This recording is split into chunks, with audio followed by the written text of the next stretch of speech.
Good morning, everybody. It's Merritt Minnemeyer. I'm the founder and creator of Master of One Coaching, and I am so pleased to be joined here with my special guest, Amy Tung. Good morning, Amy. How are you? I'm great. Good morning, everyone. And Amy is the founder and a chef for Valley Home Dining.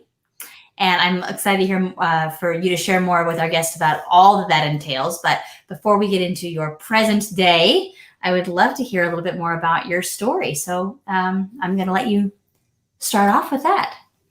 Sure. So a lot of my friends know that I grew up in New Paltz, and I actually moved away, as many people do, right after college, and lived in North Carolina and New York City. And I spent about 13 years in New York in various industries, from advertising to finance.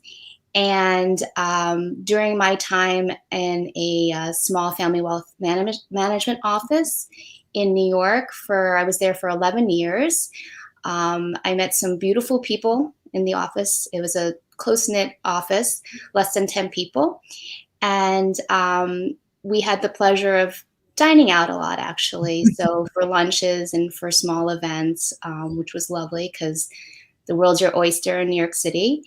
I, was fond of the food, the people, the office, the culture of being in your young 20s and early 30s in New York, which was loads of fun, of course.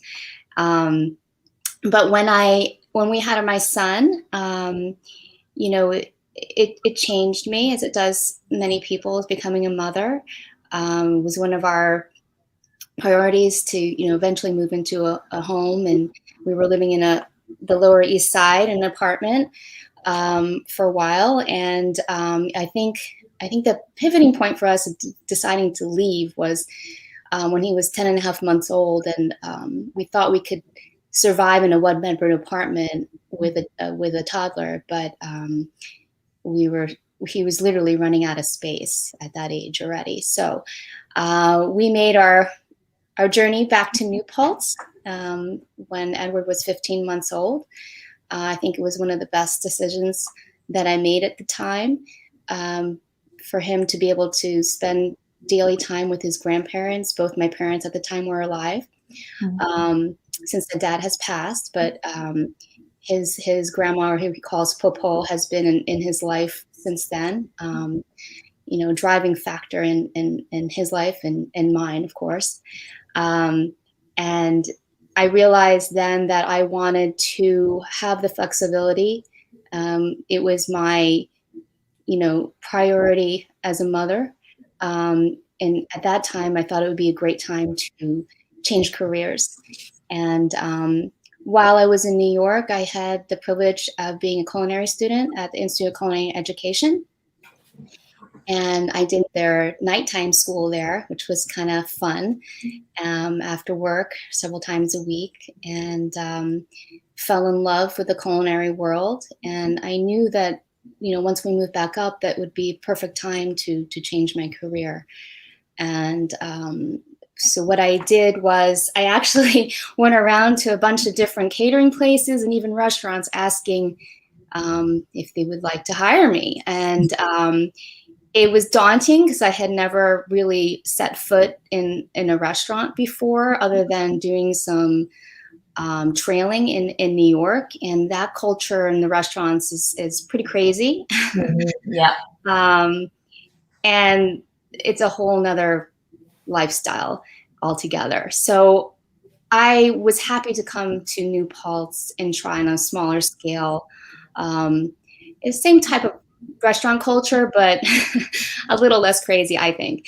And Agnes Devereux, now Agnes Devereux Catering, but many people know her from the Village Tea Room in New Paltz, had a great learning kitchen where I even said, even if you can't hire me, I'm willing to work as an intern, which I did for a very small amount of time until she did end up actually hiring me for the breakfast and lunch chef, for some shifts.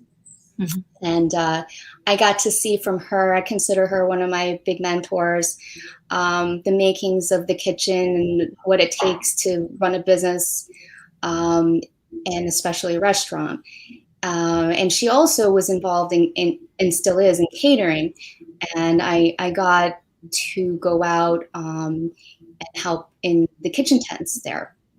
So once I went there on some of the events, I really, truly enjoyed it. It was sort of an aha moment for me. And, soon after, I actually decided to start my own business as for a personal chef business. And while I was in culinary school, I had always thought of the idea that I wanted to be a personal chef and that I wasn't going to go into the restaurant world. I didn't really think it was going to be suited for me personally. And I think my gut instinct was right. So I started trying to find out who would want my personal chef services. I started very small, had like one client, two clients here. And then something interesting evolved after I revamped my website and, settled in a little bit more back in my hometown. There were requests for catering. So a lot of this, so what's interesting is that not a lot of people realize that people will contact me for Airbnb Chef. And I think right now, 80% of my requests are from ladies getting together for a bachelorette dinner at Airbnb. So it's always a fun experience. I don't think I've ever been to a bachelorette party where people are sad or upset. So I really love being a part of celebrations for a lot of people. So I still had continued on my personal chef services, but I also realized that, especially during this pandemic, that I wanted to move the business completely into just catering. So I will still continue doing, a lot of Airbnb dinners, private dinners. They're wonderful. But I also want to be able to do larger scaled events, 100 and plus. Right now, I primarily do 100 or less guests. But moving forward, moving into the fall and next year, our goals are going to be, being able to provide food for 100 plus guests. Awesome. So I wanted to just bring up real quick and let everybody know too, if they want to send some love to Amy or ask a question or say a comment. Cecile says, "Go, Amy, go, Amy." And Cecile was our guest a couple of, what was that? A couple of months ago now, I think, Cecile. She's always she's gotten more. She says, "I heard Amy's story the first time when we were having lunch at the former Village Tea Room. Now, Runa, love hearing it again. Amy has such great energy. I'm looking forward to our meeting next week." Oh, you guys are meeting. Very good. We have quite a thriving and very close-knit and supportive business community here in New Paltz. We're very lucky. And Lucia also says, "Hi, Amy." Lucia, of course, she's the sister CEO with her sister Alicia for, thanks, Lucia. She says, "Cool swag." I have a swag addiction. So wait. Lucia and her sister Alicia are the sister CEOs of Lace Photo Media, also based here in New Paltz. And I always forget where she is now. Is it North Carolina, Lucia? I think that's right. South Carolina, I think. Yeah. Thank you. Yeah. They did my website. They did your website. Lori says, two of my favorite women business owners. Lori is the founder of Hudson Valley Women in Business. She was my very first guest of 2021 on this live. And so I'm very grateful that she was here. Thanks, Lori.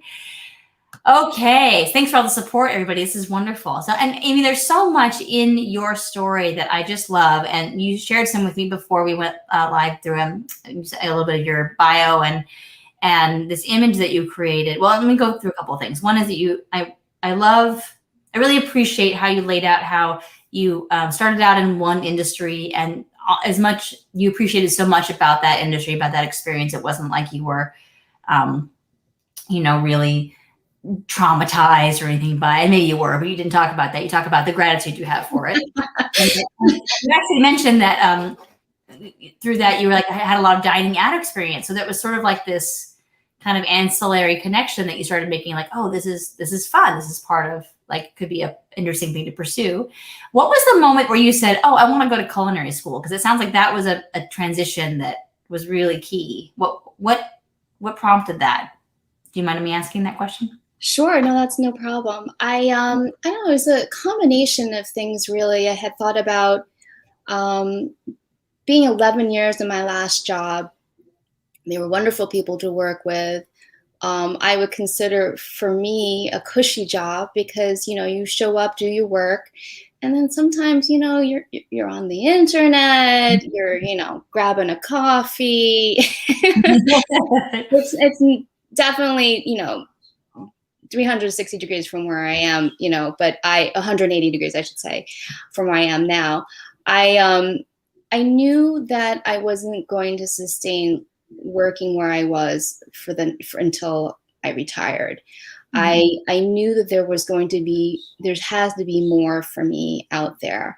I think I've always loved food. I think, I had mentioned to you before, some of my fondest memories is, having family celebrations growing up, and my mother hunched over onto the floor with newspaper on the floor, and mom just roasted a duck so you can smell it throughout the house. And I'd come down and she'd be hunched over, kneeling over, and hacking at the duck on the floor.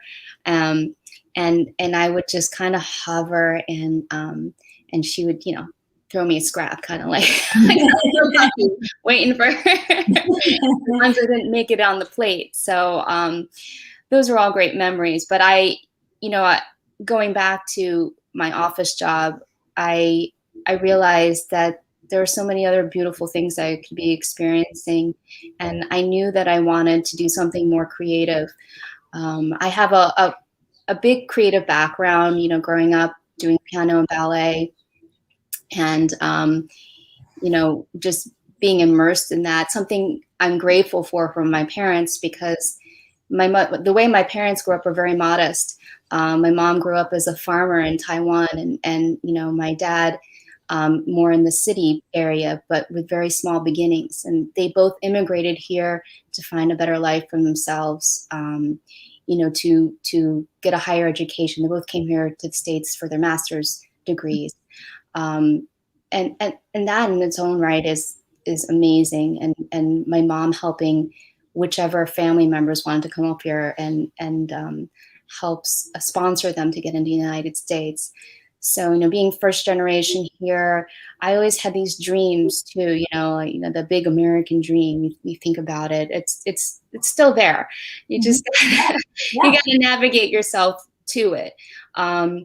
So with all those tools and everything, I realized that, I did want to become my own business owner. I think that reaping the benefits, especially after having my son, I wanted that time with him when I wanted it, and prioritizing, having family time and having an international family. My husband's from Ireland, so my in-laws live in Dublin, and some of his family as well.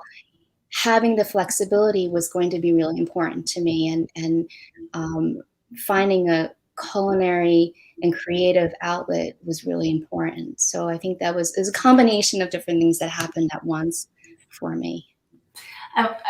When you're talking, I just get such a rich set of images about, the connection with your own family growing up, the smells that sort of inspired you and connected you to those memories, and the image of your mom crouching over the newspaper, and then how that, connected to him, to your son, and her being a driving force in his life now. And like, there's sort of like the through line there, and how your parents had this, want to create a rich palette for you to draw from, ballet and music and whatever else. And then you kind of going back to that after exploring, one element of business and realizing that your creative roots were nurtured early.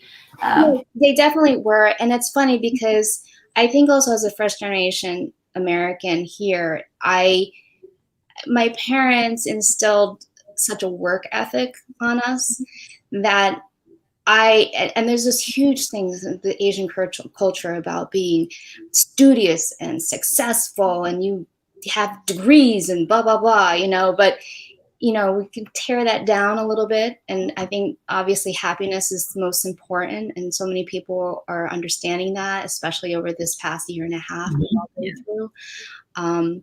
But I also have a great respect for my family, for what they've instilled upon me. And, my first idea, my first job that I wanted to be able to wear one of those in the 90s, double-breasted woman's pants and all of that. Mm-hmm. And I did that, and I got to do that. But it wasn't me. My very first job out of school was a headhunter. And I had to here again with food, I had to take them out to lunch. So some people had such a wonderful time going to lunch with me that they told their friends just so I could take them to lunch, but they weren't doing the job. So, but I knew sales wasn't going to be for me because this is primarily a sales position, and you learn these things. But I was fortunate enough to spend 13 years in the corporate world and various industries, and it taught me so much. And I think it also helped with client relations and customer service, and then all of that is related to hospitality. Mm-hmm. I think that's why I was ready to become my own boss and being an entrepreneur that way. And I really think this the hospitality industry suits me in that sense. I mean, I've had people tell me otherwise, that my personality wouldn't work in certain situations along the way. Mm-hmm. But I guess I found my way.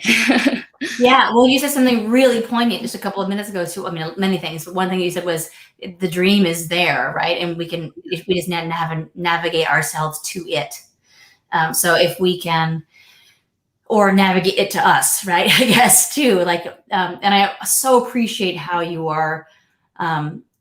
You're really describing a holistic, like you're bringing your whole self through all of these different choices, like your choice as a partner with your husband, your individual passions and dreams, your family history, your as a mom, as somebody who wants to live intentionally and create.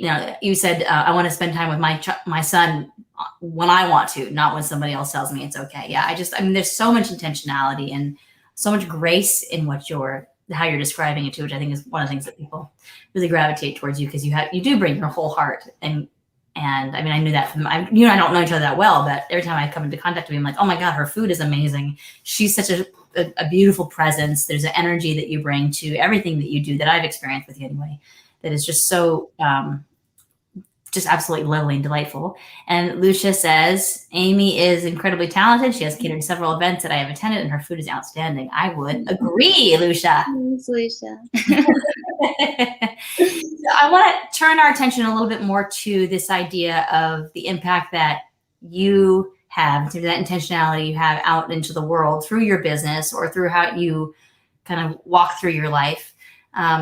You've made several mentions to how your parents had such intentionality around, coming here, helping people come here and to pursue their dreams, sponsoring them, pursuing their education, and then how they're bringing you up to do, having that sort of intentionality. And so how is that carried through to how you conduct yourself as a business owner and a leader in the community that you are? Yeah, I also think that, right now the business is great, which I'm very grateful for. But at the same time, I feel like the people that work for me, employees, as much as I enjoy doing what I do, sometimes when you hire people, they are there because they just, want to make a little extra money.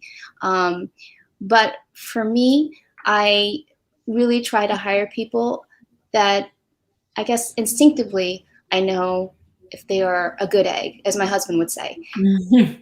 He refers to people as being good eggs or bad eggs. Mm-hmm. So I think I have a good sense of when I hire someone that they are going to help portray what my company is about, especially in the hospitality business. And because of that, I feel like I owe it to my employees to pay them well, to to tip them at events, even if we don't get tipped by the client. For me, that shows a better work environment. I also think that restaurant workers and caterers don't make enough money per hour. And I want them to know that they're appreciated, and so is their hard work. It's can be grueling hours. We sometimes leading up to an event, of course, there's all this prep, but the day of, you're easily on your feet for 12 hours. Moving, you're not sitting down.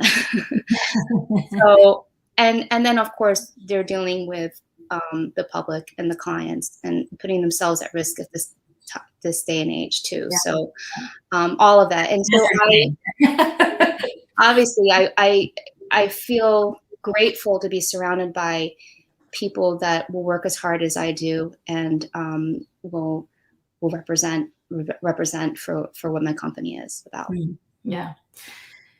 Yeah, I think it's really an admirable and important quality to cultivate in people, in business leaders and business owners, because you're absolutely right. Like some people, well, and this is changing too, but people who are looking to come to you and maybe just looking a little extra cash on the side, or maybe putting their finger in the pool and saying, hey, maybe I want to try this food service thing or this hospitality thing. And having that intentionality around hiring people who will take pride in that, even if it's not, they don't own it per se, but they are showing up as part of something that's really important to the client and to you, and as part of the greater whole of the exchange of energy, right, through the food, through the money, through the experience, and people who really get that. It's not always easy to find. So it's not, and I lived enough years now that I can say that I want to surround myself with a lot of positive people. I think I've been around enough people that have had negative vibes that I know is not good for me overall. And obviously you can't live in a bubble and just have this little plus sign and rainbow over your head all the time. But I do my best, and I think knowing when the chemistry is right with your employees, and also knowing when to say no to a client, saying this is not going to be the right fit, I think is really important too. So important. That is so important. When you were talking about the industry in the 90s and the early aughts, I was in I waited tables for a couple of years, as we do in the theater in New York, and it got a little bonkers. I mean, there's like, and you hear of this less and less now, but at that time it was very much about the celebrity chef and the ego of the celebrity chef, and the chef would come out and yell at people on the floor and in front of customers, and it was just like, a lot of cocaine, a lot of alcohol, a lot of just being up till 3 or 4 in the morning doing side work. It was pretty nuts. So to be able to find some holistic wellness in this industry, I think is really wonderful that you're bringing that mindset to it, because it can be very crazy. I'm not saying that every chef is like that at all, but it can be a very crazy industry because of the hours and just the intensity and the emotions that people attach to these events or to food. It's kind of it's complex. It's a complex exchange. It is complex, and I think also knowing when, for me personally, blocking out time and saying, I'm busy through the season, but I'm still blocking out time for my family, still blocking out time for myself to get that Pilates class in. It's so important, because I think I don't want to crash and burn. I have done that before in certain circumstances where I've done a retreat for 10 days straight, cooking breakfast, lunch, and dinner. and then a week later getting sick, so it's not worth it anymore. Yeah. Awesome. I love that. I'm all about the intentional boundaries. That's really, it is so important, right? So then we can talk about, how we hire people who can help you, and there's all kinds of conversations about that. Because I find this so often founders, whether, no matter what business is in, and one of the through lines I see in founders all the time is, I feel like if I have to do it right, I'm the one that's going to have to do it, or it's going to take too much time for me to train somebody else. So I might as well just go and do it. And then, right. They burn themselves out trying to do all the things, and then they can't do anything at all. And then they start losing income because of that. And then they restart the cycle, and it's no fun after. That's no fun. It's not sustainable either. So, all right, Amy, we are at the time of the program where I would like you to share your golden nugget. I'm sure you have many. You've dropped a few already today, but if you had one thing that you wanted to share with the audience, what would that be?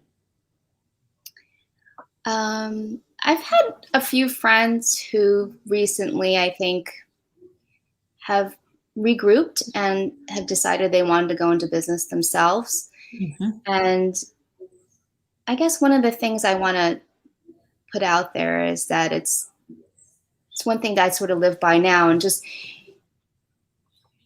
do the business that you want to do. Know your limits. We talked about limits. Carve out time for yourself and your family, and I guess just really go for it. Right now, just go for it. I don't think, if anything, the last year and a half has taught anyone is stop waiting for it. Just make it happen. Mm-hmm. I felt like I was holding back a little bit with my business, and I feel like you put your energy. When you're ready, put your energy in, do it 150%. When I started my business, I feel like I just put my toe in the water and said, what, I'm going to go take another part-time job too, which I did for a little while, and then realized, no, I don't want to start another business in another industry. What am I doing? So I think once I put myself 150% in it, I did start seeing results. Yeah. Well, I guess my little golden nugget would be is just go for it.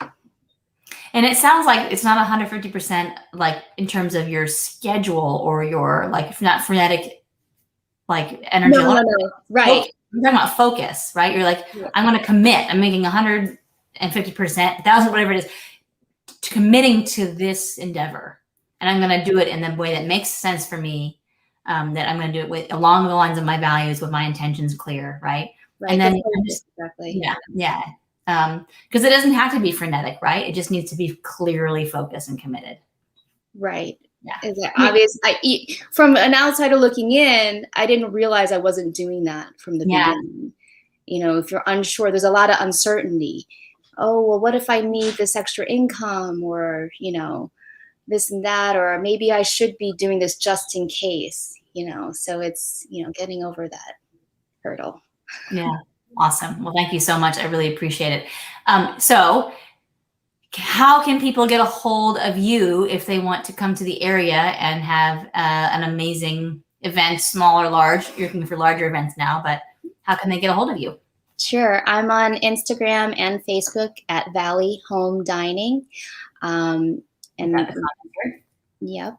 And my website is valleyhomedining.com. Okay, great.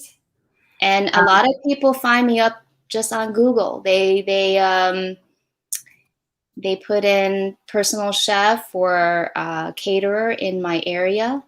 Mm-hmm. And that's what Google is telling me. People are finding me that way. So fantastic. Awesome. Yay. I love it when it works. That's great. And you have an event coming up that you wanted to talk about. So tell us a little bit about that. I do. I'm very excited to share that Watergrass Hill Bed and Breakfast has asked me to host a farm to table dinner on Saturday, October 23rd. And we're going to do it outside, al fresco dining, a 3-course meal. And I will have plant-based options available for all our beautiful vegan friends. Mhm. And we are also teaming up with vegan wines to provide a wine pairing for the event as well. She's on my list to bring on as well. Frances, who is an amazing founder of Vegan Wines, is doing incredibly well. So thank you for that reminder. I'm going to hit her up. Sure.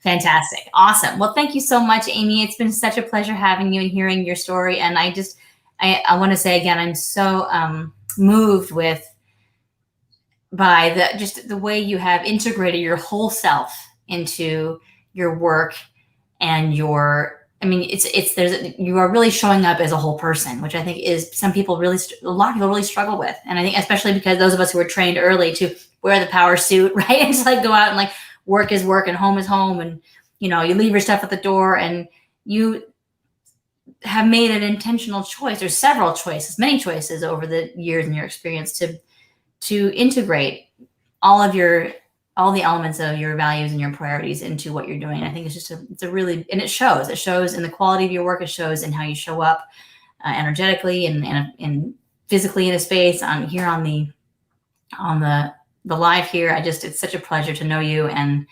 so thank you for being here. Thank you. You're inspiring. You're inspiring. All right, I'm going to say goodbye to Amy, but if you do want to reach out to Amy, please visit valleyhomedining.com or find her on Instagram or Facebook at Valley Home Dining, and I know she would hook you up with an amazing event. All right, and thank you so much once again, everybody, for joining us on Leadership Live Friday. Again, my name is Merritt Mindemeyer. For more information about Master of One Coaching and how you can become a limitless leader, like it says in my new swag, thank you, Lucia, for noticing. And really what that means is bringing your whole self to your leadership role. I specialize in founders who are wanting to change the world in small and large ways and create businesses and thriving lives that they love and have a long-lasting impact on the world. So if that sounds like something that you're interested in doing, I also have a program coming up in the fall called Becoming a Boss. And this is for those of you who are founders, who are scaling and finding yourself leading teams that you don't really know how to deal with the team. You're like, oh my gosh, I have my service and my product, and wait a minute, there are these people I have to deal with now. Or if you have been in business for a while, you're moving up in the ranks and you really want to hone those skills and rely on the support of others who have similar challenges to you. Becoming a Boss might be a great opportunity for you. Check back on my website, masteronecoaching.com, in the coming weeks, and you'll see more information about that. In the meantime, you can go to our website, join our newsletter, get the alerts about that. And thank you for joining us every Friday here at 10 o'clock Eastern Time on Leadership Live. Again, my name is Merritt. Have a great weekend, and we'll see you soon.